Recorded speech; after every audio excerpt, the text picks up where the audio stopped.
What if everything you've been told about our world, our history, and the very nature of existence is a lie? The truth is out there, hidden in plain sight, and it's more extraordinary and terrifying than you could ever imagine. Bob Lazar's journey into the strange and secretive world of UFOs began long before he ever set foot in the Nevada desert. Raised in a family that valued education, Lazar developed an early fascination with science, technology, and the mysteries of the universe. A gifted student with a particular aptitude for mathematics and engineering, he went on to study physics and electronic technology, securing a position at the prestigious Los Alamos National Laboratory. It was here that the whispers of something extraordinary began to reach his ears, something that would change his life forever. Lazar's interest in extraterrestrial life wasn't born out of childhood fantasies or science fiction, but from a deep, unshakable curiosity. He had always been captivated by the idea that humanity wasn't alone in the universe. His thirst for knowledge led him to seek out information about UFOs, alien technologies, and the government's secret involvement with the unknown. But it wasn't until he was contacted by someone within the government that Lazar's world truly began to shift. One evening, Lazar received an unexpected call that would set him on a path he couldn't turn back from. A mysterious figure introduced himself as a government agent and, without ceremony, offered Lazar a job that would require him to keep everything he learned a secret. A job that would take him deep into the heart of one of the most infamous military installations in the world, Area 51. The facility, known to the public only through rumors and speculation, was rumored to house evidence of extraterrestrial life. Lazar, skeptical at first, was soon swept up in a reality more bizarre than he could ever have imagined. When Lazar first arrived at S4, a remote section of Area 51, he was faced with a world unlike anything he had encountered before. The facility was located in a secluded area near the Nevada test site, and the security was unlike anything he had ever experienced. It wasn't long before Lazar found himself working with advanced technology far beyond the scope of anything he had studied in school. His assignment was clear: to reverse engineer extraterrestrial spacecraft, and to understand the science behind the anti-gravity propulsion systems that powered them. At first, the idea seemed impossible. A man of Lazar's scientific background couldn't believe that such technology existed, let alone that it was somehow tied to the government. Yet, what Lazar found inside S4 only deepened the mystery. There, in a sterile and guarded facility, he saw what could only be described as a UFO, an alien spacecraft unlike anything created on Earth. For Lazar, it wasn't just a question of whether extraterrestrials existed. It was now a question of how and why they were involved with the human race. He had become part of something far bigger than he could have ever imagined, a secret, hidden world, where the truth was as alien as the craft he was now studying. Lazar's life, once rooted in the world of science and reason, had now collided with a strange and unexplainable reality. He was on the verge of uncovering something that would not only shatter everything he thought he knew about the universe, but would also thrust him into a battle for the truth, one that would change his life and the world's forever. Bob Lazar had always been a man of logic, grounded in science and engineering. His work at Los Alamos National Laboratory had given him access to some of the most advanced technological projects of his time. But nothing had prepared him for the phone call that would change the course of his life. The voice on the other end of the line was calm, almost cold, as it explained that Lazar had been selected for a top-secret government project. There was no introduction, no pleasantries, just a blunt offer to join a program so classified that it was known only to a few. The conversation was brief, but its implications were staggering. Lazar's immediate reaction was one of disbelief. A man like him, a scientist working in mainstream research, wasn't supposed to be asked to work on something as extraordinary as the subject he was being drawn into. The offer was clear, though. Lazar was to work at a facility near Area 51, a place surrounded by rumor and secrecy. It was known only by whispers, an isolated installation where the impossible might become possible. His job would be to reverse engineer alien technology, specifically to understand the propulsion systems behind unidentified flying objects. At first, Lazar thought it was a joke. He had heard the rumors, the wild tales of UFOs hidden in secret government labs, but he had dismissed them as fantasy. Now, here he was, being offered the opportunity to work on something that could not only redefine the course of human history, but also stretch the boundaries of everything he knew about physics. There was a nagging part of him that still questioned the reality of the situation, but the more he thought about it, the more the opportunity beckoned. What if it was true? What if he could be part of something that would change humanity's understanding of the universe? Despite his initial skepticism, Lazar couldn't ignore the allure of the unknown. His motivation for joining the classified program wasn't just about the scientific breakthrough, though that was certainly a driving factor. He had always sought to push the boundaries of what was possible. His curiosity, his hunger for knowledge, had led him to this moment. But there was something deeper that fueled his decision. The chance to work on something as monumental as the study of extraterrestrial technology would not only fulfill his scientific aspirations, but it also promised to give him access to the most guarded secrets of human existence. Once he made the decision to accept the offer, the reality of the situation began to set in. Lazar was not just joining a project. He was stepping into a world of secrecy so profound that it required him to leave behind his old life. He would have to adhere to a level of discretion that few could comprehend. For Lazar, it was the call to duty, the opportunity to touch the unknown, and he knew there would be no turning back. The journey into the heart of Area 51 was about to begin. Bob Lazar's first day at the S4 facility was like stepping into another world. Nestled deep inside the Nevada desert, far from the prying eyes of the outside world, the facility felt as though it had been pulled from a science fiction novel. The moment he arrived, he was struck by the sheer isolation. The road to S4 was winding and desolate, leading him to a place so remote that even the brightest stars above seemed to keep their distance. The only sign that anyone else was near was the heavy, almost oppressive silence that hung over the desert. Security at S4 was unlike anything Lazar had ever experienced. As a civilian with a background in science and engineering, he had worked in secure environments before, but nothing prepared him for the fortress-like measures in place here. Armed guards, biometric scans, and layers of identification checks ensured that no unauthorized person would ever set foot inside.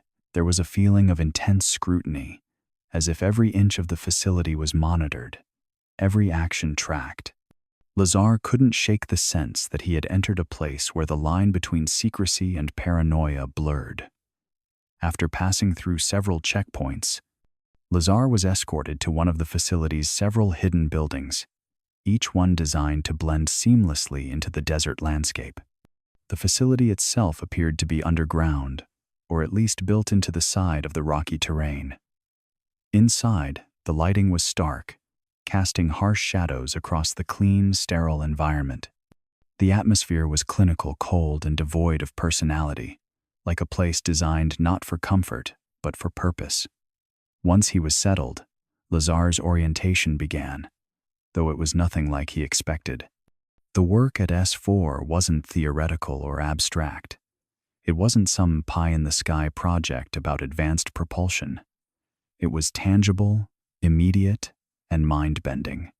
Lazar was shown to a room that contained a craft unlike anything he had ever seen before, an object that was small, metallic, and seemingly incapable of flight by conventional means. It was a UFO, one of several that Lazar would spend the next month studying, trying to reverse engineer the technology behind it. What struck Lazar the most was the propulsion system. The craft appeared to defy the laws of physics as he understood them. It wasn't using any kind of conventional fuel or engine system. It wasn't propelling itself through the air using jets or turbines. Instead, it seemed to manipulate gravity itself. Lazar couldn't quite grasp it at first, the idea that something so small, so unassuming, could possess the power to defy gravity and travel at speeds that would make modern aircraft seem like stationary objects. But he knew he was looking at the future, something that had been hidden for years. Every day, Lazar was introduced to more of the technology, more evidence of a civilization, or at least an intelligence, that had mastered the very forces that humanity was only beginning to understand. The work was overwhelming, humbling, and entirely consuming. But with each new discovery, Lazar's sense of purpose solidified. He wasn't just part of a classified program. He was at the forefront of something that could change the world as we knew it. And yet, the deeper he delved into the work, the more he realized that the answers were far stranger and far darker than he could have ever imagined. When Bob Lazar first encountered the alien spacecraft, it felt like the entire world shifted beneath his feet. The craft, small and seemingly delicate, was nothing like anything he had ever seen before.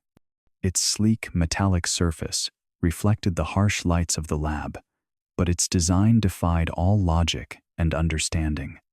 There were no wings, no exhausts, no obvious propulsion systems that he could recognize from his years of work in physics and engineering.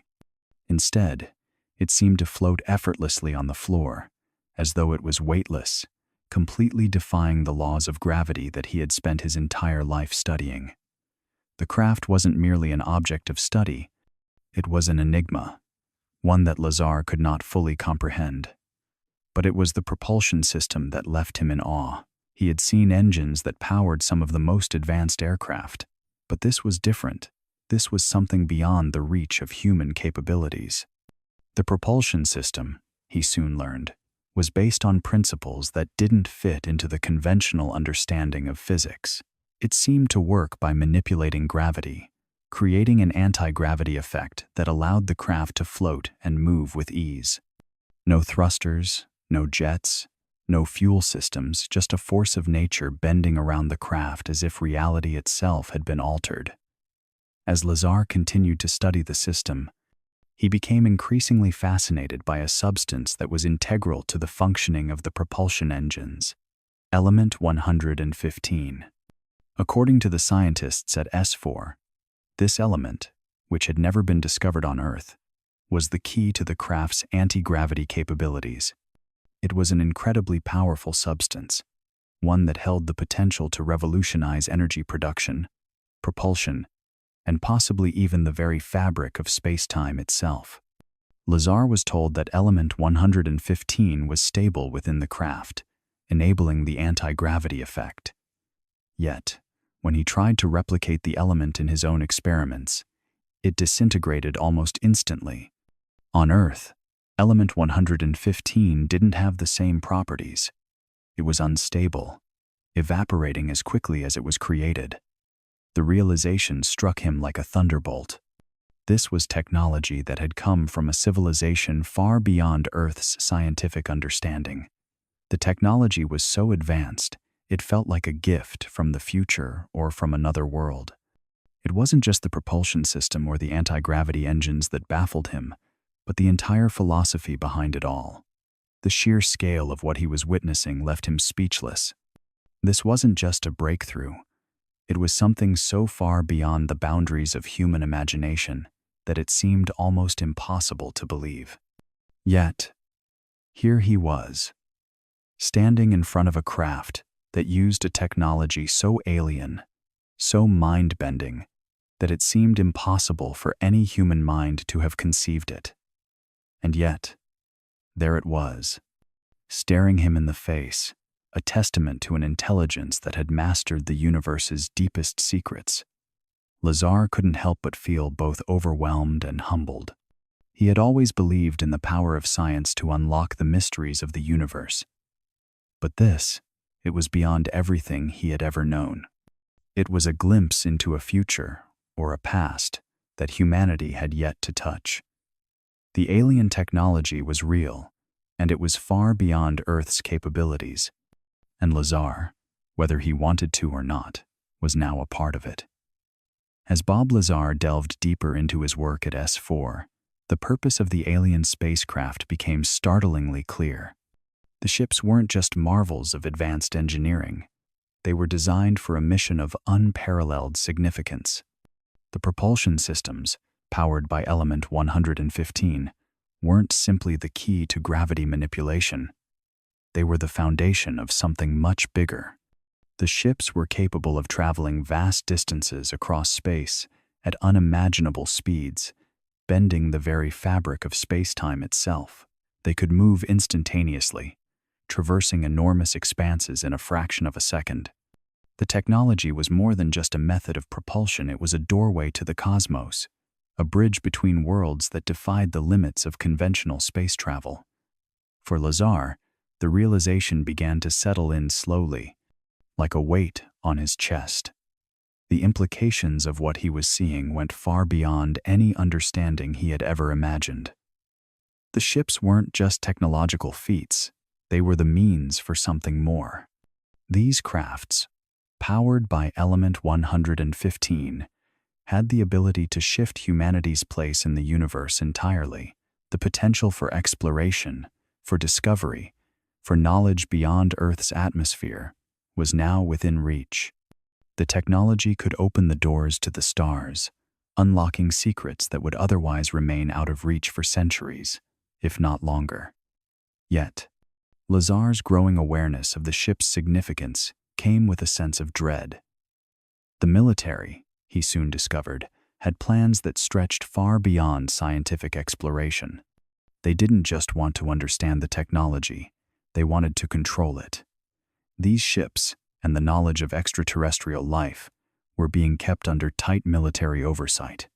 The government wasn't just interested in propulsion systems or anti-gravity technology, they were focused on weaponizing the knowledge. The potential to dominate space, to control the skies and beyond, was an irresistible lure for those in power. Lazar couldn't shake the unsettling feeling that humanity's ability to explore the stars could be hijacked by the military's thirst for control. The more he learned, the more he saw how carefully the information was being guarded.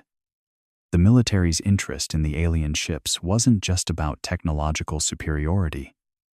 It was about leveraging that knowledge for power. Lazar realized that these spacecraft, if they were used by the military, could become instruments of unprecedented destruction. The ability to travel anywhere in the galaxy, to strike from unimaginable distances, would give any nation or faction an overwhelming advantage. The secrecy surrounding the project wasn't just to protect the craft's capabilities. It was to ensure that the knowledge remained within the hands of those who could wield it for their own agendas. The significance of the technology weighed heavily on Lazar's mind. It was a double-edged sword. One side offered the possibility of peace and discovery, while the other promised domination and control. He was caught between awe and horror, struggling to reconcile the potential benefits of the technology with the military's desire to monopolize it. And as the truth began to dawn on him, Lazar couldn't help but wonder just how far the military would go to ensure that this knowledge stayed hidden, even if it meant keeping the truth from the world forever. As Bob Lazar continued his work at S4, a disturbing theory began to form in his mind, one that challenged everything humanity had ever known about its place in the universe. It wasn't just that the extraterrestrial technology he was studying was ahead of its time. He began to wonder if the truth was far more ancient.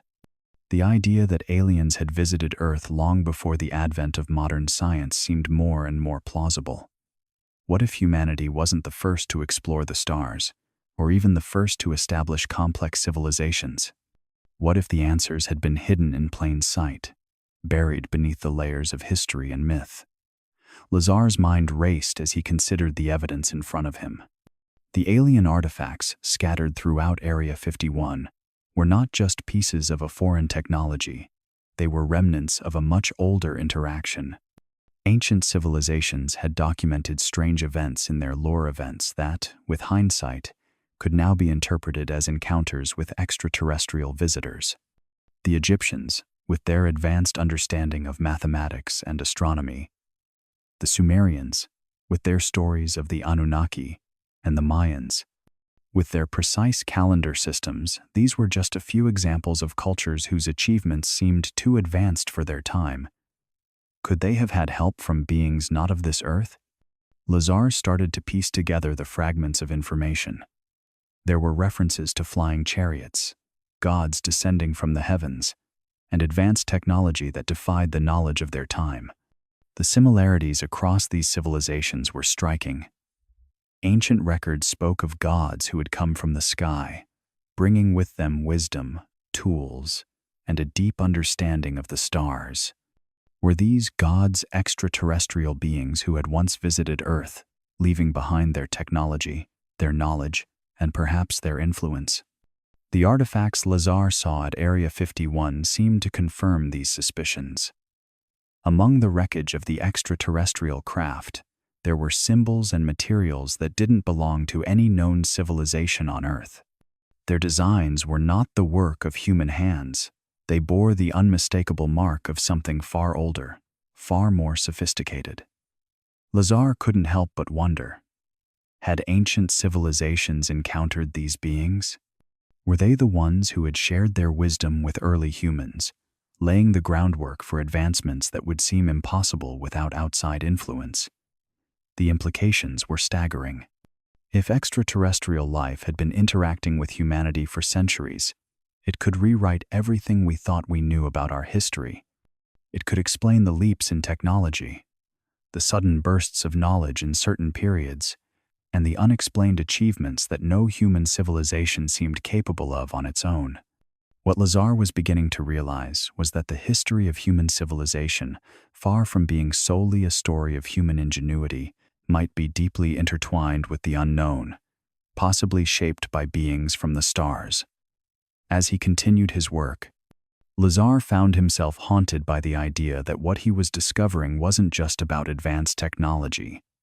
It was about humanity's place in a much larger, much older universe. If aliens had visited Earth long ago, what else had they left behind? And more importantly, what had they wanted with us? The answers, he knew, were hidden somewhere deep within the walls of Area 51. Buried beneath layers of secrecy, waiting to be uncovered. As Bob Lazar delved deeper into the secrets at S4, the weight of his discovery began to take a toll on him in ways he hadn't anticipated. What had started as a fascinating scientific endeavor soon became a labyrinth of moral and ethical dilemmas. Each layer of secrecy he uncovered seemed to reveal a deeper, darker truth about humanity's relationship with extraterrestrial life. The more he learned, the more he realized the full extent of what he was a part of, an operation so clandestine that it defied not only government regulations, but the very principles of transparency and trust that he had once held dear. Lazar began to want and fan the wanted, question the motives behind the secrecy. Why was this knowledge kept hidden from the public? What was the true purpose behind the alien technology? He had come to understand that it wasn't just about technology, it was about control. The government wasn't merely studying extraterrestrial ships. They were preparing for something, perhaps even using the technology in ways that Lazar could not fully comprehend. The power of the anti-gravity propulsion system alone could revolutionize energy production, transportation, and even military applications. But what other darker purposes could it serve?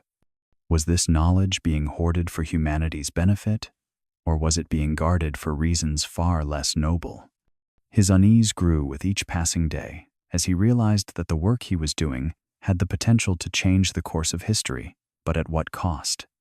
His conscience began to eat away at him. Was it ethical to withhold such groundbreaking discoveries from the world? The knowledge of extraterrestrial life, of advanced civilizations existing beyond Earth, could change everything: how we viewed our place in the cosmos, how we approached science, religion, and even our own future. And yet, here he was, part of a system that kept it all locked away, hidden from the public eye. This internal conflict started to erode his sense of peace. Lazar had always prided himself on his integrity, but now, His involvement in such a secretive and morally ambiguous project weighed heavily on him. The longer he spent at S4, the more he found himself torn between his thirst for knowledge and his growing discomfort with the secrecy surrounding it. His work became a burden, a never-ending internal struggle between his desire to learn and his fear of the consequences of that knowledge. The strain of keeping such a huge secret started to seep into his personal life. Relationships, once simple and straightforward, became strained. Friends, family, even lovers began to notice his growing distance, the fatigue in his eyes, and the tension in his demeanor.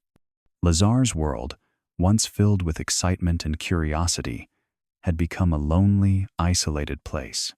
The truth he carried was one he couldn't share, and the weight of that burden only grew heavier with time.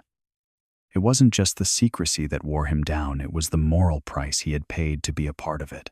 Lazar began to wonder how much longer he could live with the knowledge he held, and whether the cost of his involvement in the project was one he would be able to bear for the rest of his life. The weight of the secret had become unbearable. Bob Lazar's internal struggle, the moral conflict that had gnawed at him for months, had finally led him to a breaking point. It wasn't just the knowledge of alien technology or the eerie purpose behind it, it was the responsibility he felt. This wasn't just about science anymore. It was about the future of humanity, the very fabric of what we understood about the world and the universe. With each passing day, the walls around him seemed to close in. He couldn't shake the thought that he was complicit in a grand, unspeakable act of deception. The truth had to come out, no matter the cost. Lazar made a decision. He would leak the information, expose the secrets buried within S4 and Area 51.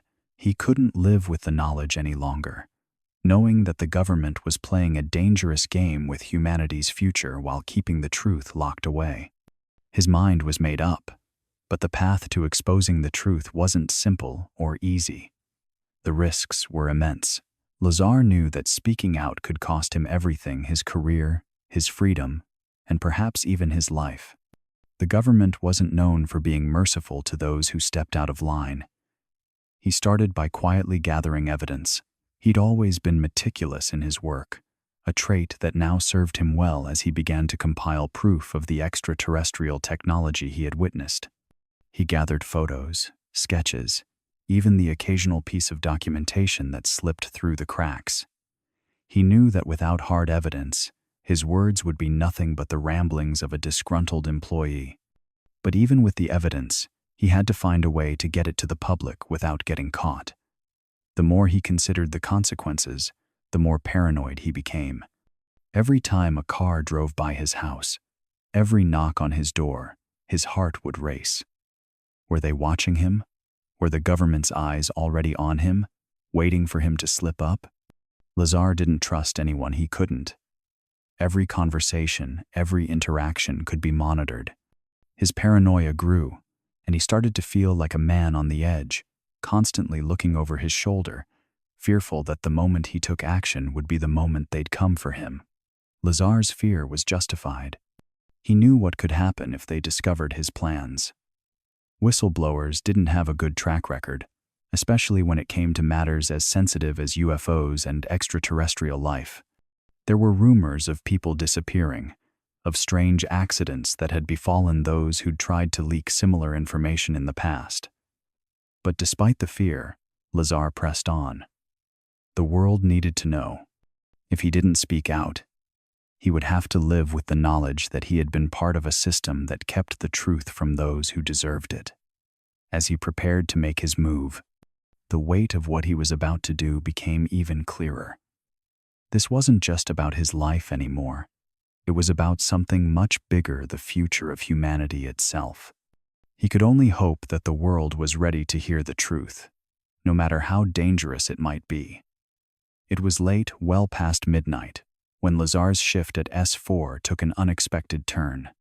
The facility, tucked deep in the Nevada desert, was eerily silent, save for the hum of machinery and the faint clatter of his own footsteps echoing through the cold metallic corridors. He had grown accustomed to the isolation, the long hours spent working with systems he barely understood. But tonight, something was different. The air felt thicker, almost charged, as though something was about to happen. Lazar had been tasked with monitoring a new propulsion test, an experiment involving the alien craft he had come to study so extensively.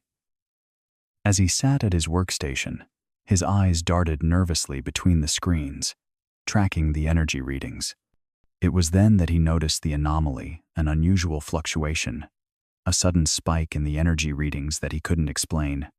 Before he could reach for the phone to alert security, the lights flickered and then went out entirely, plunging the room into darkness. Lazar froze, every muscle in his body tensing as he strained to hear anything at all. It was then that he saw it, a shadow in the dim light from the emergency backup. At first, he thought it was a trick of his mind, a play of light and shadow. But then, the shape became more defined. A figure, taller than any human he had ever seen, standing motionless just beyond the reach of his desk. Lazar's heart pounded in his chest. His breath caught in his throat as his mind raced to process what was happening. The figure moved, gliding effortlessly across the floor, its movements unnatural, almost fluid.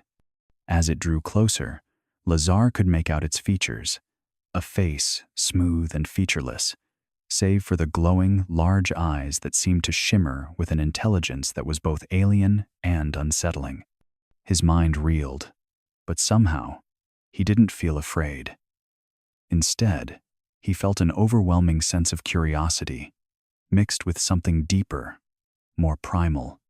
It was as if the being was beckoning him, urging him to understand, to look beyond the physical and into something far more profound. In that moment, Lazar felt a strange shift in the air, a quiet hum that resonated within his own chest, as though his very thoughts were being heard. There was no sound, no words spoken, but the communication was unmistakable. It wasn't through language, but through an unspoken understanding, a telepathic connection that sent a flood of images and sensations into his mind. He saw flashes of a vast, advanced civilization, cities of towering spires, technologies that defied earthly comprehension, and vast ships that soared through space with effortless grace. He felt their history, their pain, and their triumphs, and in that fleeting moment, Lazar understood that these beings had been visiting Earth for millennia, silently watching, silently guiding. The connection was broken as quickly as it had begun. The figure was gone, leaving Lazar alone in the dark, his mind racing to comprehend what had just occurred. His hands trembled as he reached for his notes, trying to document the encounter, but the words wouldn't come. What he had just experienced was beyond anything he had ever imagined, beyond anything he could explain. As the lights flickered back to life, Lazar knew that the secrets he had uncovered were far more profound than he could ever have anticipated. He was no longer just a witness to the technology, he was a part of something much, much larger. Bob Lazar's decision to go public was not one made lightly. After years of keeping quiet, buried beneath layers of secrecy and fear. Sitting in front of a camera, the lights glaring down on him, Lazar knew he was about to change his life forever. The world would finally hear his side of the story. No longer could the government silence him. His words, raw and full of conviction, spilled out, revealing the truths about what he had seen at Area 51 and S4, about the alien technology and the dark secrets hidden in the Nevada desert. The backlash was immediate and overwhelming. Within hours, Lazar became the subject of intense scrutiny. The scientific community, already skeptical of his claims, dismissed him as a fraud, a deluded man chasing fame at any cost. Universities and research institutions distanced themselves from him, afraid of being associated with a man whose story threatened to disrupt everything they had worked for.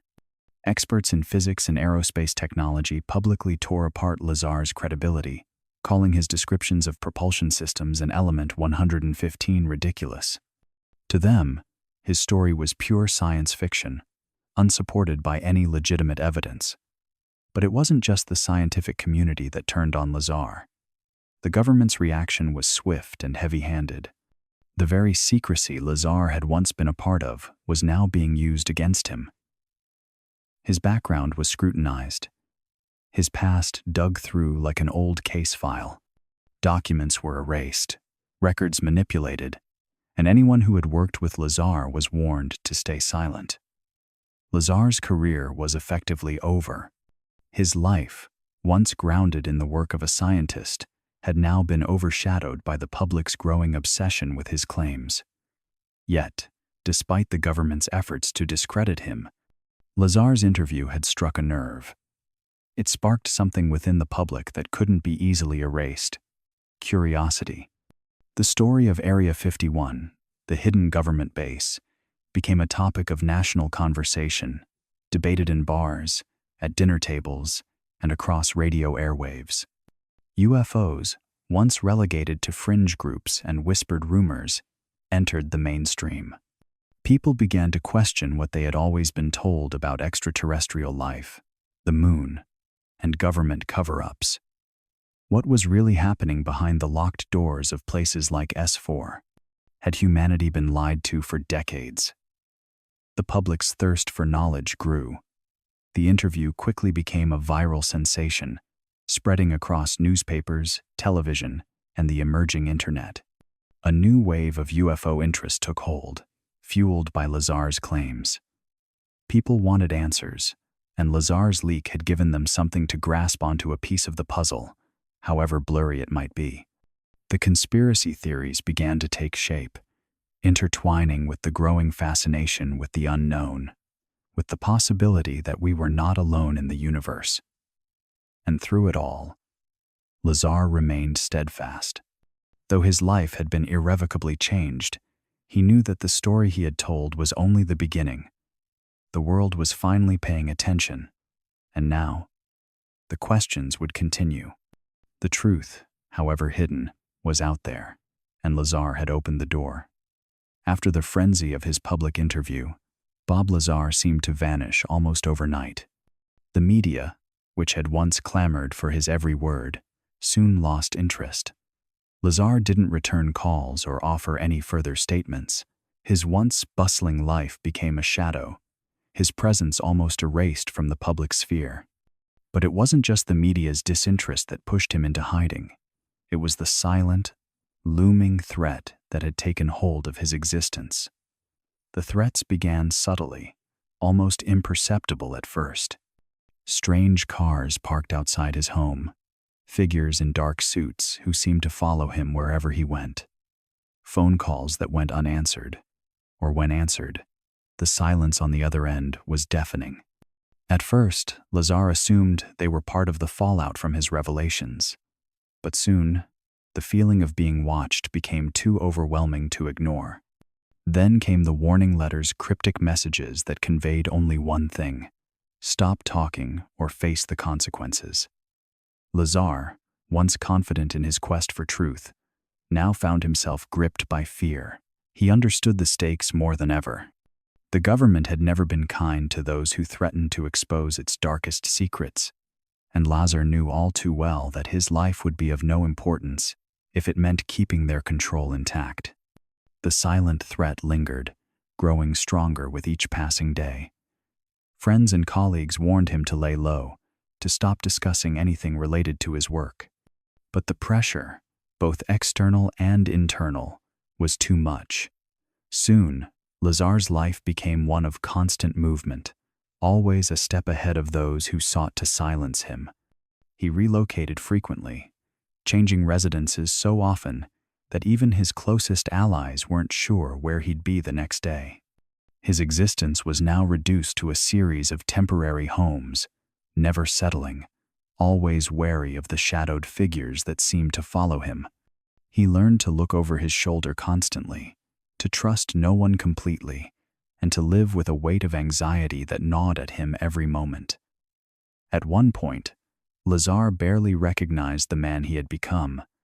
He was no longer the scientist or whistleblower, the man who had once believed in the importance of exposing the truth. He had transformed into something darker, a man on the run, with no clear destination except away from the endless threats. Every knock on the door sent a shiver down his spine. Every unfamiliar face in a crowd left him anxious, wondering if it was the last time he would ever be seen. Despite the constant danger, Lazar never stopped believing in the truth he had witnessed. His fears were justified, but they did not stop him from clinging to his understanding of what was at stake. The silent threat that loomed over him would never erase the knowledge that had been burned into his mind at S4. Yet, as the walls continued to close in, Lazar realized that the hardest part wasn't the fear. It was the loneliness that came with it. The isolation of a man hunted for what he knew. The government's efforts to discredit Bob Lazar were swift and relentless. After his public statements about working at S4 and witnessing alien technology, a full-scale smear campaign was unleashed. Lazar found himself not only battling the constant surveillance but also a distorted portrayal of his character. Documents were altered, his credentials questioned, and his name was linked to every possible conspiracy theory, painting him as an unreliable witness, or worse, a fantasist. The media, once eager to amplify his story, turned their attention to ridicule. Interviews were edited to cast doubt, and even his professional background was scrutinized, as if to suggest he wasn't qualified to speak on anything remotely related to extraterrestrial technology. Behind the scenes, the cover-up ran much deeper. Lazar's claims were not the only thing at stake. The truth he had revealed about extraterrestrial encounters threatened the very foundation of global power structures. If the public were to learn that aliens had not only visited Earth, but that they had been studied for decades by the U.S. government, it would shatter everything from religious ideologies to political agendas. The government's reaction wasn't merely to suppress Lazar, it was to erase the truth altogether. Investigating the forces behind this cover-up was like peeling back layers of a long-hidden conspiracy. Lazar's revelations aligned with scattered reports from other whistleblowers, many of whom had worked at various military bases that, like S4, were dedicated to investigating UFOs and alien technology. The cover-up was not confined to a single facility.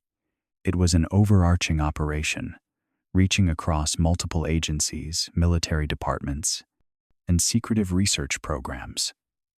Central to this operation was Area 51. The base's mysterious existence had long been fodder for conspiracy theorists, but the truth was far more disturbing. Originally established in the 1950s, Area 51 had been a testing ground for top-secret aircraft and weaponry, but it had evolved into something far darker, an intersection of military, intelligence, and extraterrestrial research. It was here that the U.S. government kept its most dangerous secrets, far beyond the reach of public inquiry. Area 51 was not just a place for testing experimental aircraft. It had become a repository for alien artifacts, technology, and the research on the beings who had visited Earth. The deeper Lazar delved into the operations at S4, the more he realized that Area 51 was a focal point of this dark enterprise. It wasn't just about keeping alien technology hidden, it was about controlling the knowledge, understanding it in ways that could give humanity unimaginable power while keeping it under strict military control. The technology Lazar witnessed, the anti-gravity propulsion systems and Element 115, were not the products of human engineering. They were foreign, and the people at the top knew it. But they also knew that revealing this truth to the world could bring everything to a halt. The silence surrounding Area 51 and its covert operations was a deliberate strategy. A strategy that sought to control not only the technology but the narrative itself. Those who dared to uncover the truth were labeled as liars or insane, while the powerful entities behind the cover-up worked tirelessly to keep the truth buried, no matter the cost. For Lazar, the realization that his exposure of the truth was part of a far larger, darker web only added to the weight of his burden. But even then, he knew this was only the beginning. The fight for truth was far from over. Element 115 was not just a scientific curiosity, it was a game changer. Its strange, elusive nature had fascinated Bob Lazar ever since he first encountered it. At S4, hidden away in a secure vault, isolated from the outside world. Initially, Lazar had trouble wrapping his mind around the concept of a stable isotope of element 115, a substance that, according to conventional science, shouldn't even exist in the form he was witnessing. The element was said to be artificially stabilized, something that defied everything he had learned in his studies of physics and chemistry. But the more he worked with it, the more he began to understand its immense potential. The power contained within element 115 was unlike anything humanity had ever conceived. When properly harnessed, it produced vast amounts of energy, far beyond the capabilities of any terrestrial fuel or energy source. Lazar saw firsthand how this element was used to power the alien craft he worked on, providing the fuel for their anti-gravity propulsion systems. The energy that element 115 could generate was almost incomprehensible, a clean, nearly limitless source that could propel spacecrafts across the vast distances of space without the need for traditional fuels. Its implications were staggering. This tiny, strange element could open the door to a new era of energy production and, perhaps, interstellar travel. Lazar's understanding of element 115 deepened as he spent more time with the technology at S4. He began to realize that the element wasn't just a powerful energy source. It was the very key to the UFO's propulsion system. It allowed for the creation of a gravity wave, which could manipulate space-time itself, effectively allowing the ships to move in ways that were impossible according to conventional physics. The propulsion systems didn't work by conventional means like jet engines or rockets. They operated on the principles of gravity, bending space-time and allowing the ships to travel faster than light. The more Lazar thought about it, the more he became convinced that element 115 was the missing piece for humanity's next great leap. If it could be extracted and replicated, it could fuel energy needs for entire civilizations. It could change the way the world operated, providing boundless energy, solving the energy crisis, and even powering vehicles capable of interstellar travel. The potential for exploration, for understanding the universe beyond Earth, became clear. The power of element 115 could unlock the stars, making what was once a dream of science fiction a reality.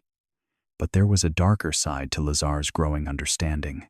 Element 115 wasn't just about discovery, it was about control. It was a piece of a larger puzzle that the government had kept hidden, knowing that whoever controlled this element could control the future of space exploration. Lazar often wondered whether element 115 was the key to humanity's future, or a Pandora's box, capable of both incredible progress and unimaginable destruction. The thought that such a discovery could be buried, hidden away for reasons of power and control, haunted him. Still, in his heart, Lazar knew that element 115 was humanity's greatest hope, if only the world were ready to unlock its potential. The lines between fact and fiction blurred for Bob Lazar, the deeper he delved into the mysteries of S4. At first, the concept of extraterrestrial life seemed almost too far-fetched. After all, the notion that Earth was being visited by beings from another star system was something Lazar had only ever seen in science fiction. But as he spent more time working at the secretive facility, the pieces began to fall into place. The craft, the propulsion systems, and the power sources they used it all suggested something beyond human capability, something alien. Yet, as he grew more involved, the possibility began to nag at him. What if all of this wasn't an alien encounter at all? What if it was the result of government experimentation, a deeply classified project that stretched the limits of human ingenuity? Lazar struggled to reconcile what he knew with what he was being told. He had seen the UFOs with his own eyes, had worked on the technology, and had witnessed the stunning, otherworldly advancements firsthand. Yet, there were moments when doubt crept in. He questioned whether the technology he had been exposed to was truly of extraterrestrial origin, or if it was a product of human innovation, possibly sourced from reverse-engineered extraterrestrial artifacts that had been discovered years before. What if all of this was part of a government black ops program, a secret military project designed to develop technologies so advanced they seemed indistinguishable from alien intervention? This internal battle, alien versus human, became a torment for Lazar. The government, after all, had its own motives. The research being conducted at S4 could have been part of a massive global power play, designed to keep the world's superpowers ahead of one another in the race for control over advanced technology. Lazar found himself trapped in a web of deception, with his desire for truth clashing against the overwhelming forces of secrecy. The government's ability to manipulate and control information became all too evident, and the deeper he dug, the more he realized how much he didn't know. He had seen the spacecraft and the alien technology, but he couldn't fully reconcile his first-hand knowledge with the strange notion that it was all merely an experiment on a scale so vast it was hard to fathom. Were the UFOs truly alien? Or was humanity simply playing with technology so far beyond what anyone could imagine? In his heart, Lazar still believed that aliens had visited Earth, that their technology had been hidden, and that the government was keeping it all from the public for fear of disrupting the established order. But his mind often wandered, torn between two realities, one where the stars held unknown civilizations, and another where human beings, in their desperation for power, they had built a future far beyond what they could ever have imagined. The tension between these two theories, extraterrestrial life versus human innovation, only grew stronger the more Lazar investigated. The deeper he looked, the harder it became to tell which side was real and which was a carefully constructed illusion. The discovery of the lost footage was nothing short of a revelation, one that would change everything for Bob Lazar. He stumbled upon it during one of his late-night shifts at S4, while combing through archived files deep within the facility. It was hidden in plain sight, buried under layers of routine documentation footage that had long been deemed irrelevant or erased from public access. But Lazar, driven by an insatiable need for answers, couldn't resist the pull of these old, dusty files. As he played the footage, his eyes widened, the weight of its contents sinking in. It was unlike anything he had ever expected. The video showed what appeared to be a series of communications, not between humans, but between alien entities and military personnel. The footage was grainy, almost too abstract to comprehend at first glance. But the more Lazar watched, the clearer it became. These weren't ordinary transmissions. They were clearly alien, their source unmistakable by the otherworldly symbols and sounds that accompanied them. The message was strangely coherent, revealing a glimpse into the advanced, deeply unknown culture of extraterrestrial beings. The alien voices were unlike anything Lazar had ever heard, reverberating through the sound system, their tones sharp and eerily rhythmic. The military personnel, some in fatigues, others in white lab coats, seemed to be in communication with the entities. They appeared to respond with a mixture of confusion, awe, and fear. The implications of the footage were immediate and staggering. This was proof solid, undeniable proof that extraterrestrial life was not only real, but was actively engaging with Earth's government in ways Lazar had never imagined. The footage revealed an intelligence far beyond anything humanity had achieved, as well as the possibility of a deeper, more sinister alliance between government forces and alien entities. Lazar's mind raced with the consequences of this discovery. If he revealed the footage, the truth could no longer be ignored. The world would be forced to confront the existence of extraterrestrial life. But at what cost? As Lazar stared at the screen, a feeling of dread washed over him. He realized the dangers of sharing this knowledge. The government had gone to great lengths to cover up the truth, and now, with this footage, Lazar held the power to undo all that secrecy. But what if the consequences were worse than he imagined? The footage hinted at something far more complex, a dark agreement between humanity and extraterrestrial forces that, if revealed, could unravel the very fabric of society. The potential for chaos was immense. Humanity was not prepared for such a truth. Lazar's internal conflict was palpable. He felt torn between his desire to expose the truth and the overwhelming weight of the consequences. Would sharing the footage liberate humanity, or would it doom them? The knowledge he now possessed was dangerous, far more dangerous than he ever anticipated. As he turned off the footage and sat in silence, he realized that the hardest decision of his life lay ahead: to reveal the truth or to bury it forever. Bob Lazar's research had always hovered between the realm of the extraordinary and the deeply unsettling, but nothing prepared him for what he uncovered next. It started as a routine search for further evidence to back up his claims. He was sifting through old, classified documents when he found the mention of hidden cities, an innocuous term at first glance, but one that triggered a chill down his spine as he read further. The files detailed coordinates, vague references, and a series of peculiar reports pointing to locations around the world that suggested more than just government black sites or military installations. These places were marked with a distinct pattern: hidden, underground, and, most disturbingly, built not by humans.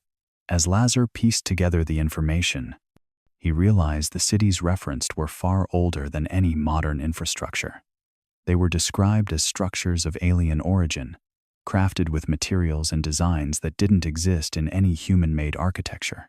Some of the records even included satellite images, albeit altered or heavily censored, showing outlines of large underground complexes. The cities were not just bases, they were inhabited. According to several classified reports, they had been for centuries, if not longer. These alien outposts were buried deep beneath Earth's surface, far away from public knowledge or the gaze of ordinary people. The implications were both staggering and terrifying. Lazar's mind raced as he tried to make sense of the scale and purpose of these cities. Were the extraterrestrials still living there, overseeing humanity's development? Or had they left, leaving their structures behind as monuments to their once dominant presence on Earth? The secrecy surrounding these locations suggested that even those within the highest levels of government had no full understanding of what lay beneath the surface. And what did it mean for the world Lazar had once believed to be entirely human-controlled? As he dug deeper, Lazar found unsettling reports suggesting that Earth might not be as independent as he once thought. It wasn't just about the hidden cities, it was about the very world in which humanity lived. Could it be that humanity was unknowingly sharing this planet with alien forces that operated in the shadows? Were these extraterrestrial beings still pulling the strings behind the scenes, influencing decisions made by world governments and corporations? Lazar's findings led him to a terrifying possibility that Earth might be under the subtle control of a force far beyond humanity's reach. What if everything, from world politics to scientific advancements, was shaped by the presence of these alien cities? Lazar's skepticism was slowly replaced with fear, as he realized that the truth was far more complicated than he had ever imagined. The evidence was mounting, and with each new piece of the puzzle, the line between what he had believed and what he was discovering grew blurrier. If these alien cities truly existed, it meant that humanity might not be as free as it thought. Perhaps, in ways Lazar could not yet understand, the aliens had always been here, hidden in plain sight. After years of living in the shadows, Bob Lazar made the decision to step back into the public eye, driven by a mounting need to finally tell his side of the story. It had been decades since his initial revelations, years spent in relative silence, constantly looking over his shoulder, haunted by the fears of government retribution. But the weight of his knowledge, the evidence he had uncovered, and the undeniable truth of what he had witnessed became too much to bear. He could no longer remain quiet. It was time to return. The decision was not easy. Lazar had spent years in seclusion, distancing himself from the world that had once turned against him. His life had been upended after the infamous 1989 interview, where he first shared his experiences working at the mysterious S4 facility near Area 51. Since then, his name had become synonymous with conspiracy theories, ridicule, and threats. His credibility had been continuously challenged, his claims dismissed as fabrications or hallucinations by skeptics. But the deeper he dug, the more he uncovered, the more he realized that the world needed to know the truth. When Lazar re-emerged, it was with a mix of trepidation and resolve. He didn't expect applause or understanding. Instead, he braced for the backlash. His decision to speak out again came after years of quietly watching as the UFO phenomenon gained more mainstream attention. With the growing number of declassified government documents, military whistleblowers, and increasing public interest in extraterrestrial life, Lazar knew it was the right moment to break his silence. He had lived through the discrediting, the isolation, and the skepticism, and now, as more people began to question the status quo, he felt the time had come to reclaim his narrative. The response was nothing short of chaotic. The media, ever hungry for sensationalism, flocked to Lazar like moths to a flame. Some hailed his return as a long-overdue vindication, while others ridiculed him further, accusing him of seeking attention or capitalizing on the public's growing fascination with UFOs. Governments, who had long been tight-lipped about Area 51 and UFOs, found themselves under scrutiny once again. Lazar's return was a spark that reignited a firestorm of debate about the reality of extraterrestrial life and the secrecy that surrounded it. The public reaction was a mixed bag. There were those who believed Lazar, seeing him as a prophet who had been silenced by powerful forces. On the other hand, many dismissed him as a paranoid conspiracy theorist. The truth, it seemed, was something the world wasn't quite ready to accept. Lazar found himself once again at the center of a media frenzy. But this time, it was different. He had nothing to prove. The truth, he believed, would eventually come to light whether the world was ready for it or not. Bob Lazar had always known that the truth he was carrying with him was far too important to be ignored, but it wasn't until the mounting pressure from years of silence became unbearable that he decided to act. He wasn't just going to tell the world what he knew anymore, he was going to show them. Armed with a sense of urgency and defiance, Lazar made the decision to infiltrate the very heart of the place that had haunted him for so long. Area 51. His aim was simple: to retrieve the documents, the hard evidence, that would finally expose the hidden truths about extraterrestrial life and the government's secret research into alien technology. The plan was risky. It was more than risky. It was downright reckless. But Lazar had nothing left to lose. He'd spent decades watching from the sidelines as others danced around the truth, pretending to know what was really happening inside those walls.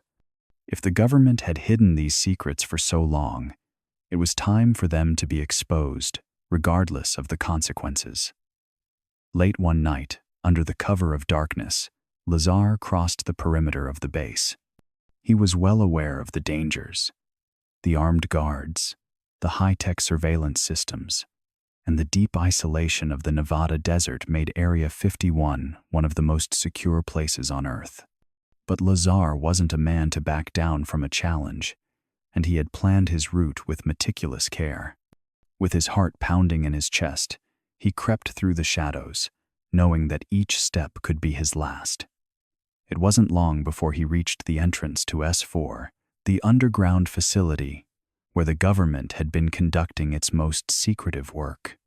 The security inside was far tighter than Lazar had anticipated, but his knowledge of the layout, gained from years of working at the facility, proved invaluable. With a mix of calculated risks and sheer luck, Lazar managed to bypass the majority of the security checkpoints.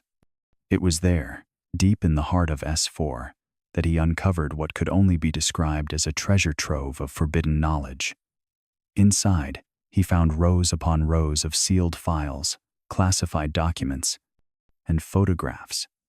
The sheer volume of evidence was overwhelming.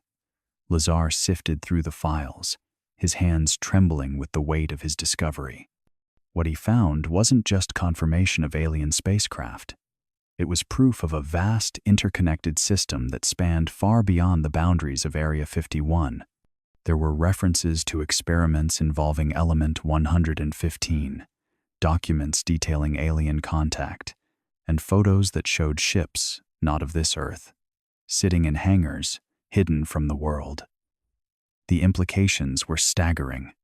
Lazar had always known the truth, but standing there, holding the very documents that had been buried for so long, he felt the enormity of what he had just uncovered. These were secrets that were never meant to be revealed. These were the smoking guns that would destroy the carefully constructed narrative the government had built over the decades.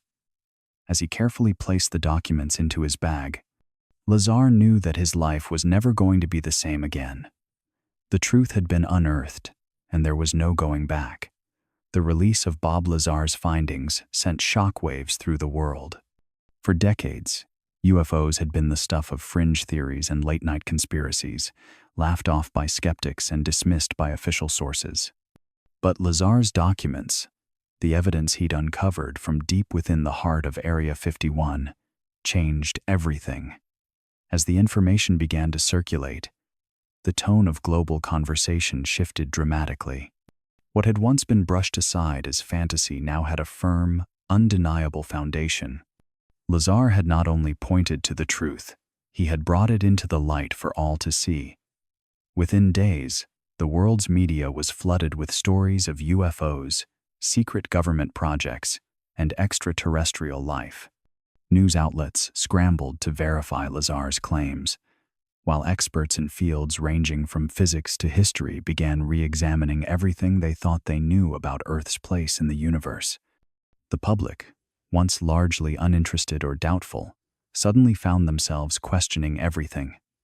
UFO sightings skyrocketed, with people from all corners of the globe coming forward to share their experiences. In the wake of Lazar's revelations, people who had previously kept their encounters hidden were emboldened to speak out. The phenomenon that had once been mocked was now the focal point of mainstream conversation.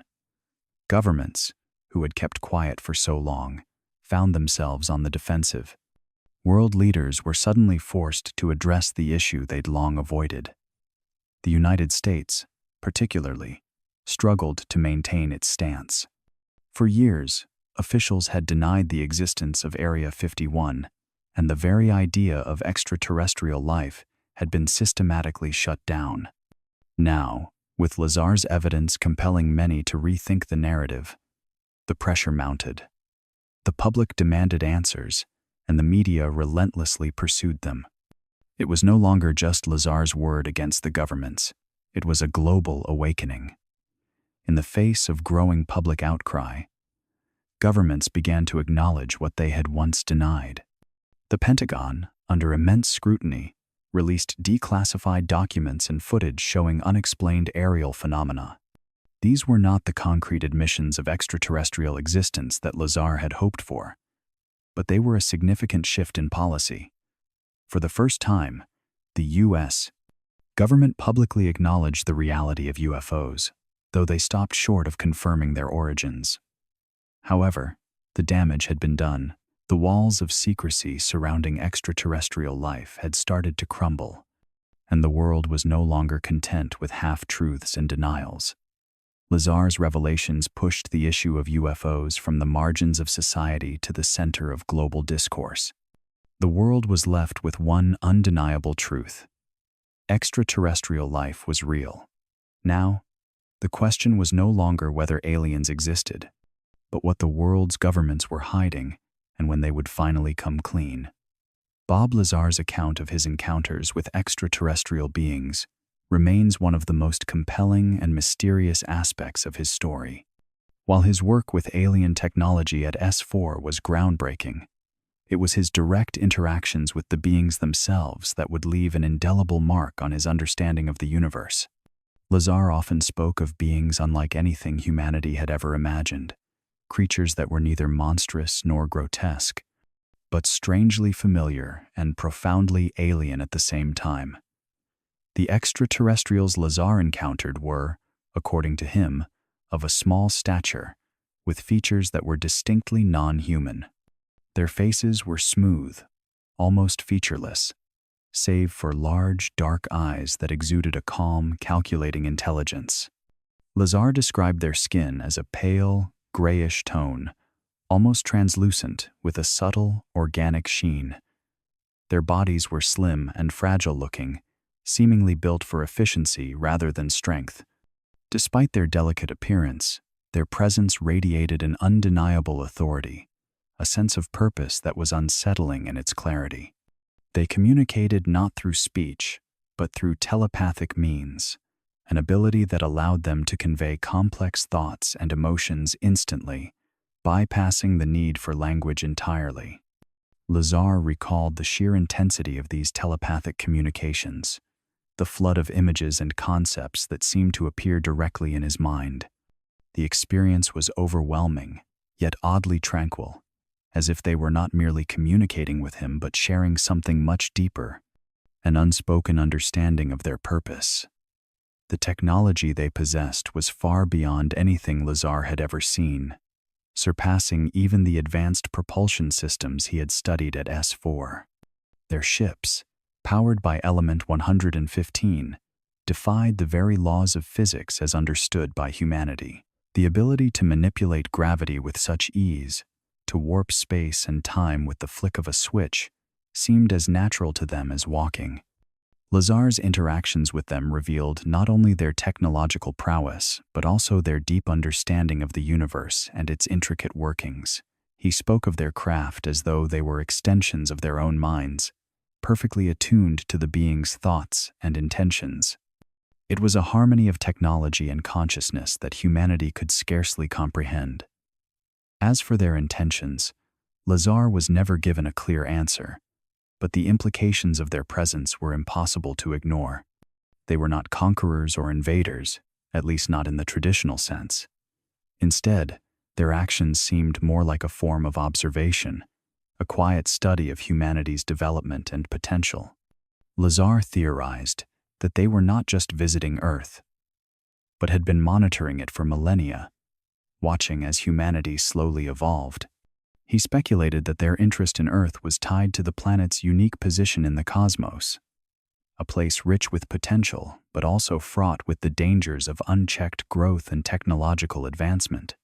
Whether they viewed humanity as a threat, an experiment, or something more benign remained unclear, but Lazar's encounters left him with the strong impression that they were waiting for something, a tipping point, perhaps before making their next move. For Lazar, the question of whether these beings would ever reveal themselves fully to humanity was a lingering one. He often wondered if Earth's technological advancement had reached a point where it would soon attract their direct intervention. But until that day came, the aliens remained a quiet enigma, their true plans for Earth hidden in the depths of their incomprehensible minds. Area 51, a name synonymous with secrecy and conspiracy, had always been shrouded in mystery long before Bob Lazar's claims catapulted it into the global spotlight. To the public, it was a remote military base in the Nevada desert, its activities sealed off from any external scrutiny. For decades, the base had been an enigma, with rumors of secret aircraft, experimental weapons, and UFO sightings permeating through the whispers of conspiracy theorists. But what Lazar uncovered was something far more complex, something much darker than anyone could have imagined. Lazar's time at S4, the top-secret facility near Area 51, revealed the truth behind the base's enigmatic existence. While the official narrative painted Area 51 as a testing ground for experimental aircraft, Lazar's discovery went far beyond that. he found evidence of a government operation that spanned decades, one that involved not just technology retrieval but active extraterrestrial engagement. The secrecy surrounding the base wasn't just to protect sensitive military projects. It was to conceal the truth about alien life.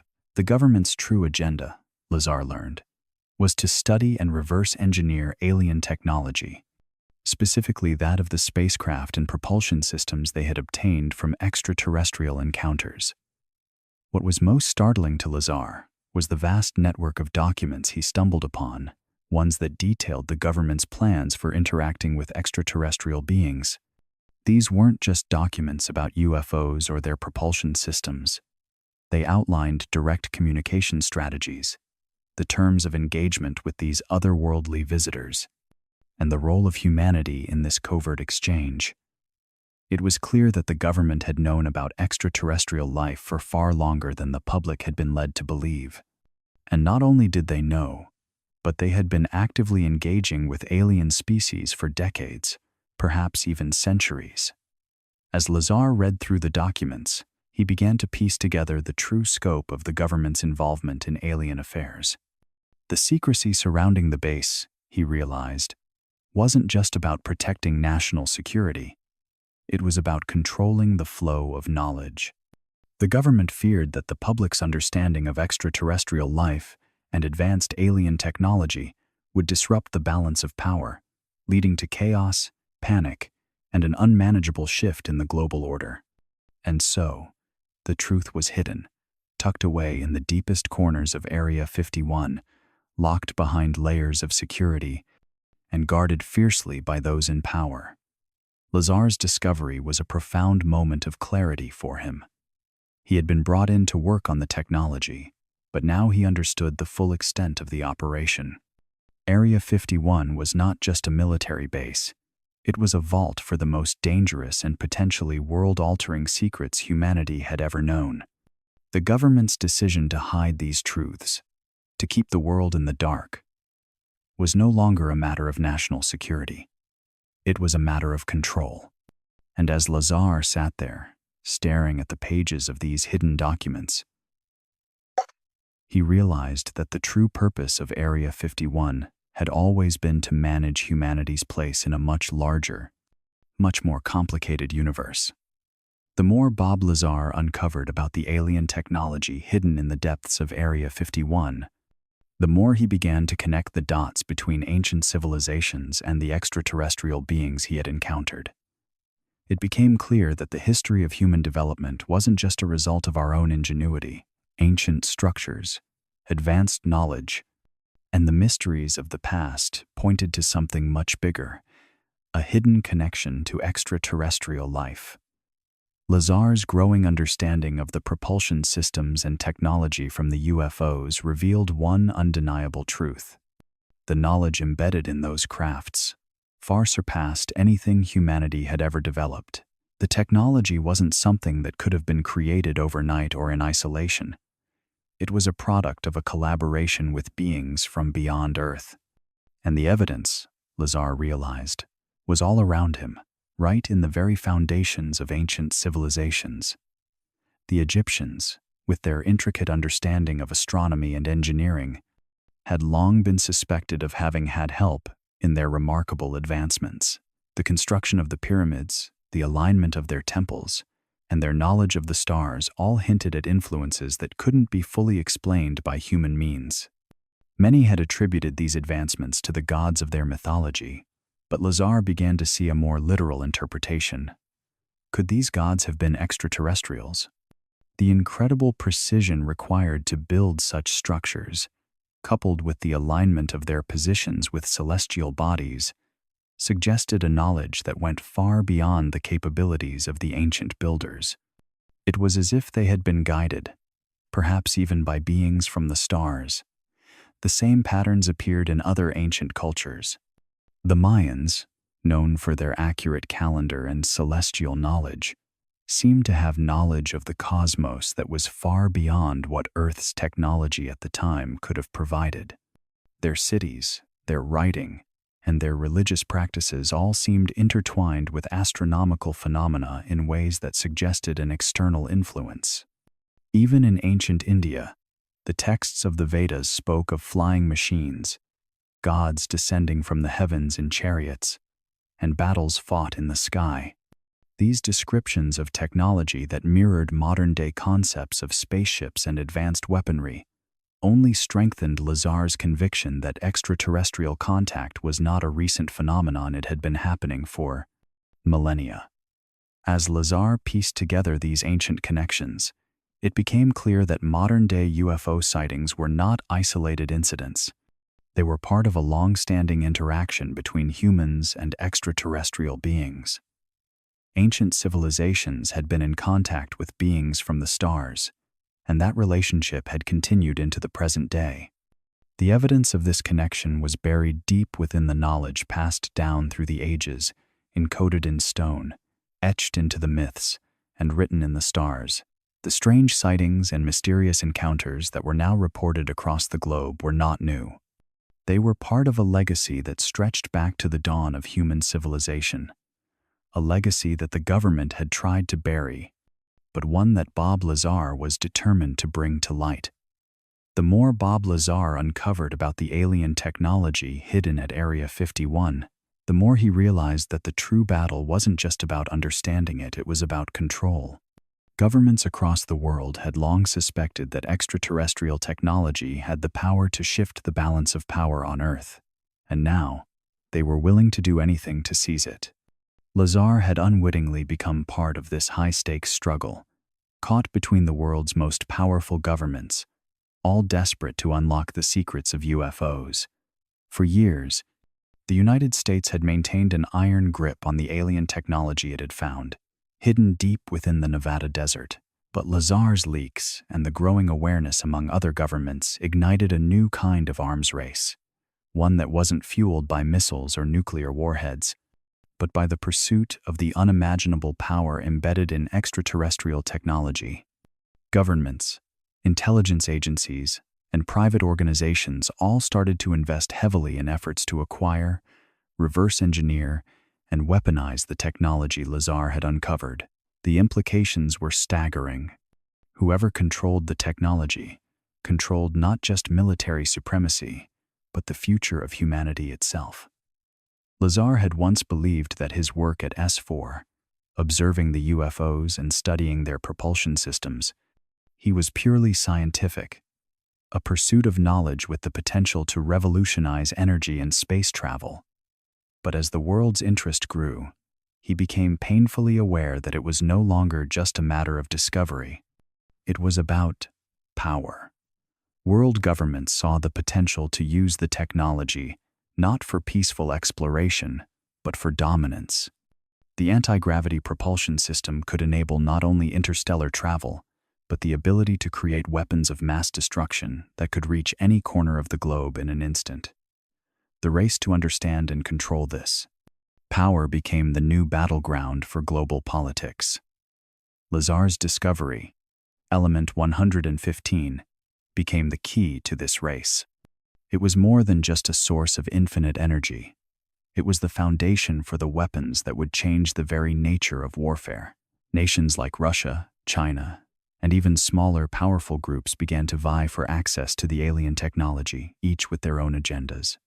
The stakes were higher than ever, and Lazar knew that he was now part of a battle far beyond his initial understanding. The same governments that had once silenced him now had a vested interest in either co-opting him or eliminating him altogether. Lazar's conscience, already weighed down by the moral and ethical dilemmas surrounding his work, now bore the burden of knowing that this technology, once meant to expand human understanding, was now a tool for war. The delicate balance of global politics teetered on the brink of collapse. The world's future wasn't just shaped by leaders and ideologies, it was now determined by the race to control technology that was never meant to be in human hands. Lazar's decision to leak the truth had ignited a firestorm, but it had also exposed humanity to a terrifying new reality. The war for alien technology was only just beginning, and Lazar, unwittingly, had thrown the first stone.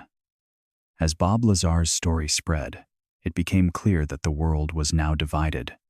Those who believed Lazar's revelations about UFOs, extraterrestrial technology, and government cover-ups began to see themselves as part of a larger truth movement, demanding transparency from governments who had long kept these secrets hidden. They believed Lazar was a whistleblower, a hero who risked everything to expose a truth that could change humanity forever. On the other side, there were the skeptics, those who saw Lazar as either delusional or a fraud.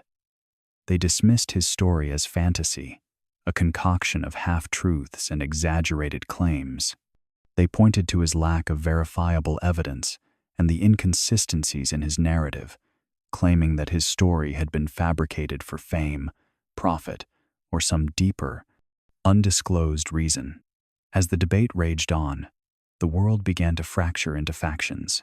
Entire communities, both online and offline, formed around belief systems that either supported Lazar's claims or rejected them outright. The rise of social media and independent journalism allowed for the rapid spread of these competing ideologies, and soon they were not just ideas, they were movements. Groups supporting Lazar's version of the truth demanded more investigation into Area 51, UFO sightings, and alien technology, calling for the declassification of documents and the release of footage. On the other side, those who rejected Lazar's version of events clung to the official narratives of governments and scientists, arguing that the pursuit of these alien myths distracted from real-world issues. The societal impact was profound. For some, the discovery of extraterrestrial life among us was nothing short of earth-shattering. It forced people to confront the idea that humanity might not be alone in the universe, that the answers to our most profound questions about existence, technology, and our place in the cosmos might not lie within our own history but in the stars above. For others, the revelations were a threat to the status quo.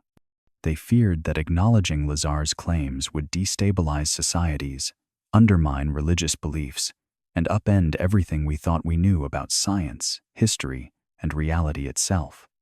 Governments, too, were wary of the potential upheaval. The discovery of extraterrestrial life would fundamentally alter geopolitics, religious systems, and cultural identities. It was a truth that, once fully acknowledged, could not be unacknowledged. In the face of this division, many found themselves caught in the middle, unsure of what to believe. Was Lazar the victim of a massive government cover-up, or was he simply a man caught up in a web of conspiracy and misdirection? The global conversation had shifted, and society, once certain of its place in the universe, was now grappling with an unsettling reality. The truth, whatever it was, had the power to divide the world as much as it could unite it. As Bob Lazar continued to expose more details of the alien technology he had encountered, his concerns grew increasingly dire. What began as a fascination with the possibilities of extraterrestrial life soon evolved into a deep fear of the potential consequences of such knowledge, falling into the wrong hands. Lazar knew firsthand how powerful and dangerous the technology he had witnessed could be. The anti-gravity engines, the ability to manipulate energy, and the unearthly materials, these were not merely marvels of science. They were weapons, capable of reshaping the world in ways humanity might not be prepared for. Lazar's mind often wandered to the implications of such technology being weaponized. Governments, military organizations, and powerful corporations could use alien advancements to gain overwhelming power and control. His experiences had shown him just how little humanity understood of the true potential of the extraterrestrial technology hidden at S4. If these advancements fell into the hands of the wrong people, there was no telling what could happen. The very balance of power on Earth could shift, and not in the way Lazar or anyone would hope. His fears were not unfounded. Powerful organizations with access to such technology could create tools of oppression, domination, and destruction beyond anything the world had ever seen. Lazar imagined a future where global conflicts were no longer fought with conventional weapons, but with technologies so advanced they would render old-world armaments obsolete. Governments could create weapons that could decimate entire populations in seconds, or even control human behavior through new forms of energy or telepathy. In Lazar's mind, the stakes were clear. The wrong hands wielding alien technology could lead to the end of freedom as we knew it. As he delved deeper into his understanding of what he had uncovered, the existential threat began to sink in. This wasn't just about government secrets or conspiracies. It was about the survival of humanity. The more Lazar learned, the more he realized that humanity, as it stood, was not ready for such a leap in knowledge. The alien technology, far beyond human comprehension, could be both a gift and a curse. It had the potential to save or destroy, and Lazar feared that without the proper understanding and safeguards, the risks outweighed the rewards. The frightening reality was that once the knowledge was out there, once it was shared, the genie could never be put back in the bottle. Lazar wrestled with the idea that exposing the truth could bring about a technological revolution, but it could also lead to a cataclysmic disaster. With each passing day, Lazar's sense of urgency grew. The world was on the brink of understanding a truth that could change everything. But would it be a change for the better? Or would it be the end of everything humanity had worked to build? The very technologies that promised to push human progress forward could just as easily pull it into chaos and destruction. As Lazar's investigation continued, a disturbing truth began to reveal itself. A silent war was playing out right beneath humanity's nose. It wasn't just humans fighting for control over alien technology. There were extraterrestrial factions vying for influence on Earth, too. Lazar, once naive to the full scope of this cosmic struggle, soon found himself caught in a complex web of intergalactic diplomacy, secret alliances, and hidden agendas. The deeper Lazar dug into the records and hidden files at Area 51, the clearer it became that the government wasn't simply withholding information about UFOs. There were factions among the extraterrestrials themselves, and Earth had become a battleground for their interests. One faction, far more advanced and secretive, had formed a covert alliance with the human military-industrial complex. The two groups worked together in ways Lazar could barely comprehend, using alien technology to gain strategic advantages. But there were others, alien factions who had their own agenda, their own plans for Earth and humanity. And those factions weren't exactly interested in human welfare. In fact, they viewed humanity as little more than pawns in their intergalactic struggle. Lazar was horrified to realize that these alien factions weren't merely passive observers.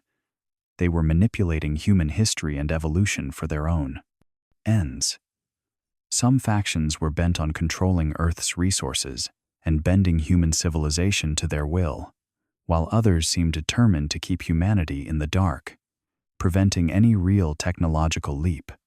Lazar's mind raced as he grasped the extent of the power plays happening on Earth and beyond. The government's covert dealings with one faction were not only a betrayal of the public trust, they were part of a larger game, one that could shift the balance of power on Earth permanently. What was most terrifying was the realization that the true alien agenda had been unfolding for decades, hidden from the public. Lazar began to suspect that the extraterrestrials who had made contact with humanity were not united in their intentions. Some wanted to guide humanity into a new era of technological enlightenment, while others sought to exploit Earth's resources and manipulate human civilization for their own ends. In a way, Lazar saw humanity as caught in the middle of a silent war, a war that had been fought in the shadows for far too long, and one that had begun to involve the very forces humanity was trying to understand. The balance of power on Earth had shifted. Lazar, once a scientist and curious mind, now found himself a reluctant witness to an alien conflict that had far-reaching consequences for humanity's future. What would happen if one faction emerged victorious? Would humanity be subjugated, Or would it thrive under the influence of the more benevolent faction? Lazar couldn't shake the feeling that the war was far from over, and that the worst was yet to come. After years of secrecy, misinformation, and cover-ups, the government finally issued a full disclosure, one that shocked the world to its core.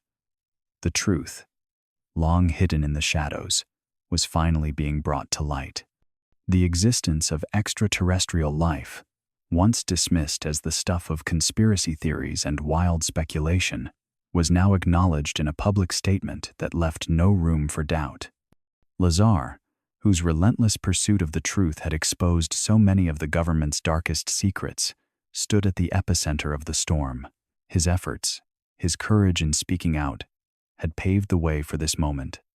Though he could hardly have prepared for the seismic shock waves that would ripple through humanity, Lazar had always known that the truth would be powerful, but nothing could have prepared him for the aftermath. His years of battling against the secrecy and the threats had led to this unprecedented moment in history. As the disclosure spread, the news flooded every corner of the globe, and with it, the truth about the extraterrestrials and their long-hidden role in shaping humanity's past and future. The government confirmed what Lazar had uncovered, that multiple extraterrestrial species had interacted with Earth for millennia, that their technology had been used to shape the trajectory of human development, and that some factions were still among us, silently influencing global affairs. The initial shock was overwhelming. People struggled to comprehend the enormity of the revelation. Governments, military powers, and scientific communities were forced to admit that they had known about extraterrestrial life for decades, perhaps even centuries, and had kept the knowledge hidden for reasons they were still unwilling to fully explain. For many, the truth was both awe-inspiring and terrifying. The realization that humanity was not alone in the universe, that other civilizations had been watching, and in some cases guiding or manipulating Earth, forced people to question everything they had once believed. Lazar became an unlikely hero to some and a target to others. As the world grappled with the ramifications of the disclosure, his role in leading the charge for transparency was cemented. His voice had been the one that broke through the walls of secrecy, his testimony a beacon for those who demanded answers. But Lazar was no longer just a scientist or a whistleblower. He had become a symbol of truth, a reminder that the pursuit of knowledge, no matter how dangerous, was worth the cost. The days following the disclosure were filled with chaos, political upheaval, civil unrest, and an overwhelming flood of questions about what the future would hold. Would humanity embrace this newfound knowledge, or would it retreat into fear? Would the alien presence on Earth become a force for good, or was it the beginning of something far darker? As the dust settled, one thing became clear: humanity would never be the same. The truth was out, and there was no turning back. As Lazar sat in the quiet of his secluded space, the weight of everything he had learned over the years pressed upon him like an insurmountable force. The pieces of the puzzle that had once seemed disjointed, the questions that had haunted his every waking moment, were beginning to fall into place. The truth was more profound than he had ever imagined. Humanity, with all its struggles and triumphs, was not an isolated anomaly in the vast expanse of the cosmos. It was part of something much bigger, something far beyond the scope of human understanding. The very fabric of existence, Lazar now realized, was woven together by an intricate cosmic plan that stretched across the stars. For so long, Lazar had seen himself as a lone whistleblower, an outcast fighting against the darkness of government secrets.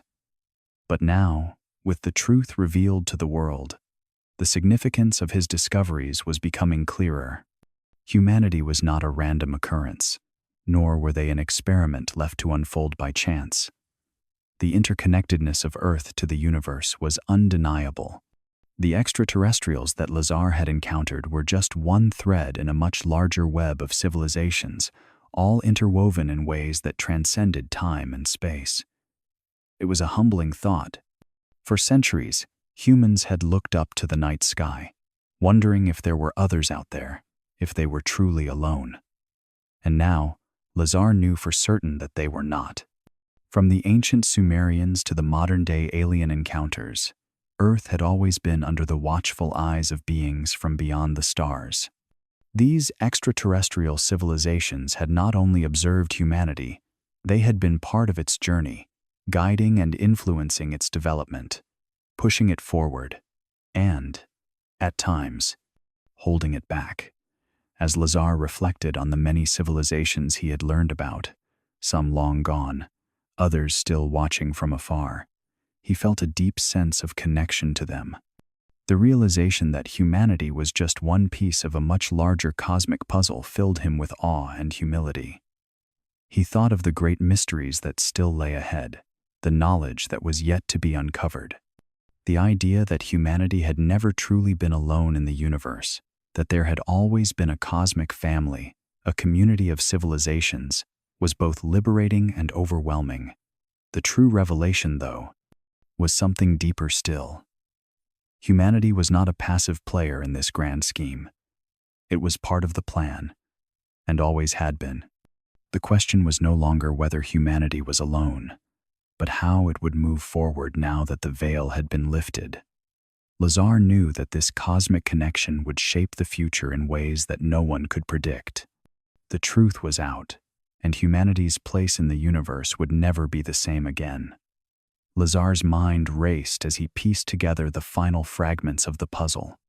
The truth he had been hunting for years, was now within his grasp, and it was both more extraordinary and more terrifying than he had ever imagined.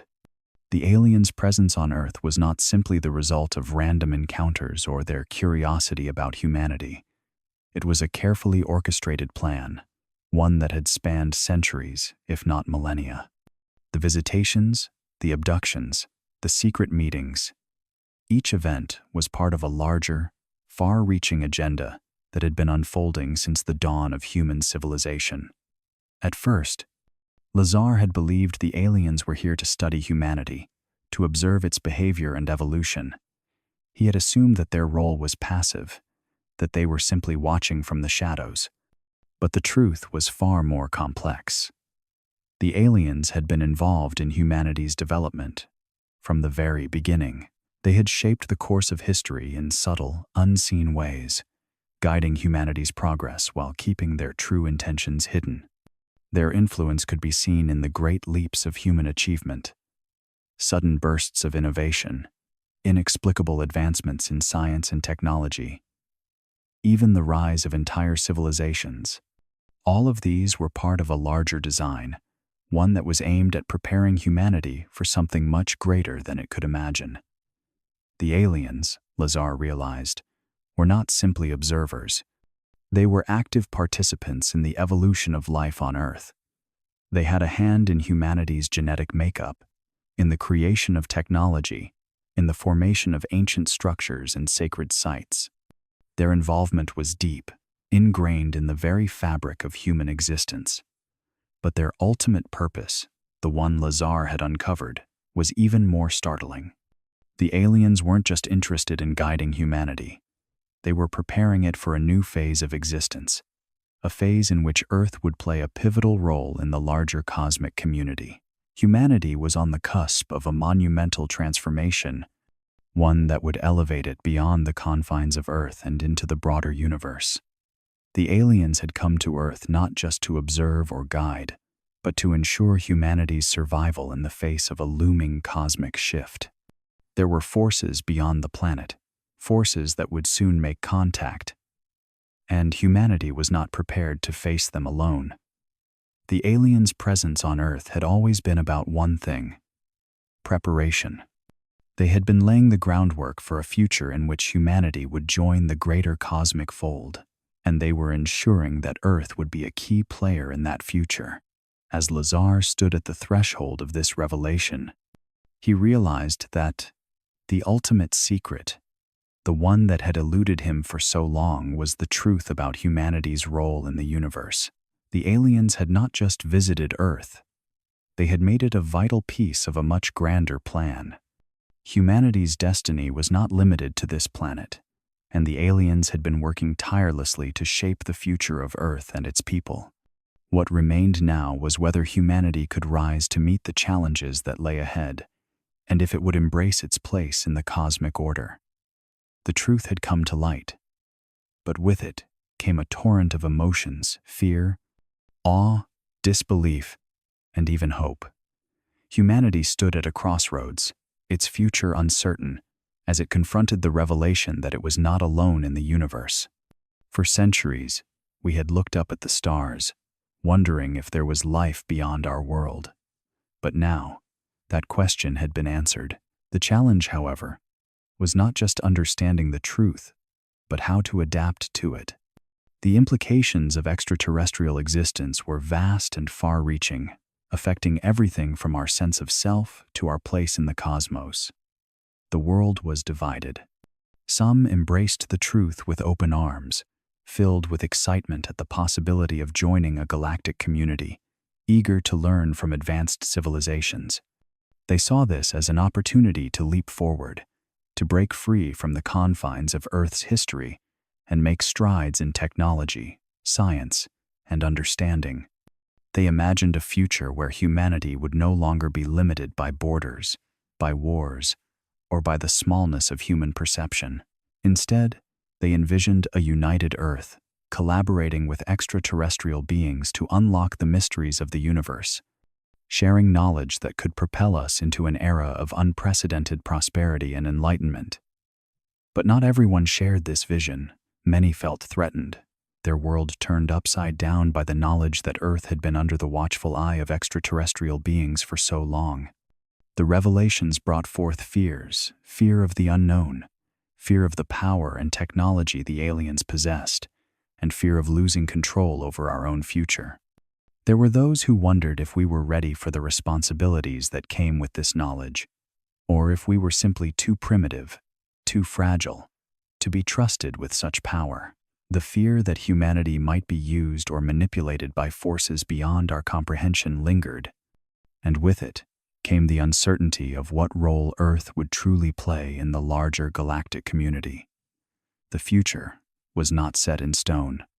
We could choose to embrace this new era, to accept our place in the cosmic order, and learn from those who had been watching us for millennia. Or we could retreat into fear and resistance, rejecting the truth and isolating ourselves from the possibilities that lay before us. But if history had taught humanity anything, it was that the truth, no matter how difficult to accept, would always find its way to the surface. And once known, it could never be unknown.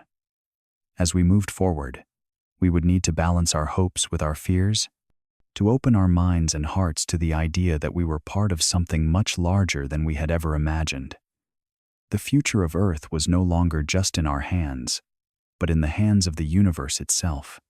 The question remained: how would humanity adapt, and what kind of future would we create now that the stars had opened before us? Lazar's journey had led him through uncharted territory, where the truth of extraterrestrial involvement with Earth was slowly being uncovered, piece by piece. But nothing had prepared him for the revelation that would shatter everything he thought he knew. As he pieced together fragments of alien technology, historical documents, and classified data, a startling truth emerged. The moon was not just a natural satellite, it was part of an ancient alien project, a constructed observatory or outpost that had been placed there for reasons far beyond what humanity had ever imagined. For years, the moon had been the subject of speculation, its surface pocked with craters and mysteries that no one could fully explain. The strange, hollow vibrations it emitted when impacted, the way it always showed the same face to Earth. These were just the surface-level anomalies. But Lazar's final discovery uncovered a deeper connection, one that pointed to the moon's role as a strategic tool in a much larger cosmic plan. His research revealed that the moon had been artificially placed in orbit, not by natural forces, but as part of an advanced alien project that spanned millennia. This project, spanning across the solar system, seemed designed to monitor and perhaps even guide the evolution of life on Earth. The implications of this discovery were staggering. The moon, with all its peculiarities, was not a mere celestial body. It was a sophisticated piece of technology, a sentinel in the sky. Its purpose, Lazar speculated, was twofold: to observe the development of human civilization and to perhaps intervene when necessary, nudging Earth's progress along a predetermined path. The more he dug into the hidden archives and decrypted the alien data, the more it became clear the moon was not an isolated anomaly, but part of a series of such projects across the solar system. There were whispers of artificial structures on Mars, traces of advanced technology on the moons of Jupiter and Saturn. Each planet and satellite seemed to have been touched by the same alien intelligence. The shock of this final revelation hit Lazar with the force of a tidal wave. The implications were mind-boggling. Humanity had been living under the watchful eye of a civilization that had seeded, guided, and perhaps even shaped life on Earth. The idea that the moon was a tool of surveillance, placed there by an ancient alien race, suggested that humanity's evolution had not been purely random, but part of a grander design. As Lazar sifted through the data, one question continued to haunt him: why? What was the end goal of these ancient alien projects? And what role did humanity play in the larger scheme of the universe? The answers, he realized, were far beyond his reach. But the discovery was clear. The moon was not just a natural wonder. It was a testament to the existence of a far greater cosmic intelligence, and its connection to Earth was far deeper than anyone could have ever imagined. The truth that had once been shrouded in secrecy, buried under layers of government control and military agendas, was now in the open. The world had been forced to confront the reality of extraterrestrial life, and humanity was standing at the precipice of a new era. The discovery of the moon's true origin, the evidence of alien technology, and the undeniable proof of their ongoing influence on Earth had ignited a fire within the hearts of those who once dismissed the idea of interstellar life. As the first steps were taken into space, it was no longer a pursuit of curiosity or conquest, but of understanding. Humanity, with its flawed history and countless conflicts, now had the opportunity to join a larger, more complex cosmic narrative. Interstellar communication was no longer a dream, but a possibility. The advances in technology, sparked by the alien knowledge Lazar had uncovered, began to shape a future where traveling to other worlds, communicating with distant civilizations, and exploring the vast expanses of the universe were no longer impossible. In the midst of this new dawn, Lazar's legacy remained firmly etched in the history of human exploration. His name, once whispered in fear and skepticism, was now synonymous with truth. His decision to risk everything to reveal the secrets of Area 51 and the extraterrestrial agenda had set in motion a cascade of events that changed the course of human history. He had dared to speak when others remained silent, to challenge the narrative when it seemed safer to comply.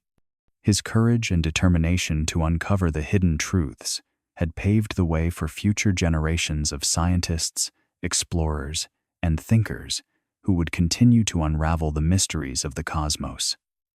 Yet, for Lazar, the journey was never about fame or recognition. It was about the pursuit of truth, the insatiable desire to understand what lay beyond the stars. He had been a whistleblower, yes, but more importantly, he had been a seeker of knowledge, one who, despite the dangers, had refused to be silenced. His work had sparked a revolution in human thinking, a shift in consciousness that no government, no institution could undo. As the world embraced its place in the greater cosmic order, there was a palpable sense of awe and trepidation. The truth was out there, and it was far more complex, more profound than anyone could have imagined. The aliens, once seen as mythical beings or threats, were now recognized as part of humanity's shared history, a history that stretched beyond the confines of Earth. The dawn of a new age had arrived, one where the boundaries of human potential were no longer defined by the stars above, but by the understanding and cooperation with those who had once watched from afar. Humanity had crossed the threshold. The universe, with all its vast mysteries and untold wonders, was now within reach. And with it came the responsibility to continue the journey, to explore, to learn, and to finally embrace the truth about who we were and where we were going.